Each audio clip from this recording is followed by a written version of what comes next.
Sabi dito, ang pinakamalaki nating problema ipinaglalaban natin ng mga politiko, hindi ang bayan. Well, I agree with that.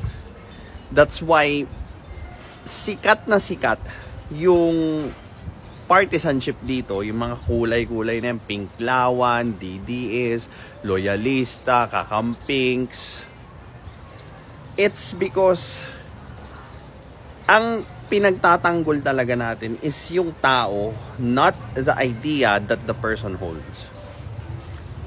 Well, at least that's how it is going so far right now. We claim that we are for makabayan, but the moment na yung politiko na yung gumawa nung hindi maganda, hindi na natin ma-call out. Doon na lumalabas yung pagiging biased and fanatic ng mga Pilipino. Now, here's the ingenious reason why nagiging ganyan yung Pilipinas. Well, unang-una, marami kasing tamad na Pilipino.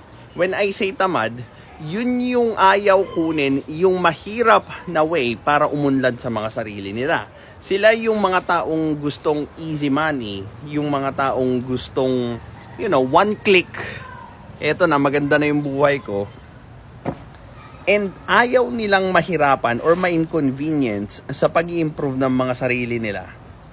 Kaya ang ending, kumakapit sila doon sa pangako ng mga politiko na sila yung magtatrabaho, sila yung mahihirapan para sa kanila. Which, that never happens. Pansinin nyo, the same pangako na pagagandahin nila yung buhay nyo, but the same thing pa rin yung hindi nangyayari. Nauuwi lang sa parehong pangako, nauuwi lang sa mga katangahang proposition, so on and so forth. And at the end of the day, magpapalit at magpapalit lang yan. If worst case scenario, yung anak nila, yung asawa nila, yung patatakbuhin nila, ganun pa rin yan.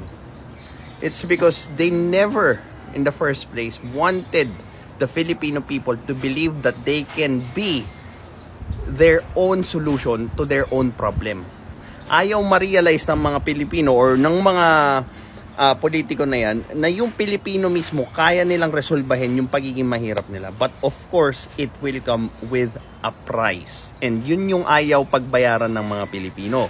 Yung mahirapan sila, ma-inconvenience sila, mag-isip sila ng paraan kung paano sila gagaling, paano sila uunlad.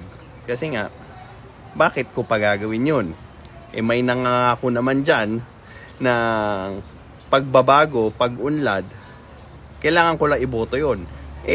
At pag hindi niya napaunlad yung buhay ko, sisisihin ko na lang siya. O diba? Napaka-convenient. O tapos may darating naman na isang grupo, sabihin naman nila, puro pangako yung mga yan. Hindi na magbabago yan, dapat baguhin yung sistema. Tara, akyat tayo sa bundok. O diba? Every group has their own personal bias or personal motivation as to what they are doing doon sa pinagagawa nila, lalo na dito sa politika sa Pilipinas. Kasi ganun tayo katanga eh. Ganun tayo kauto-uto.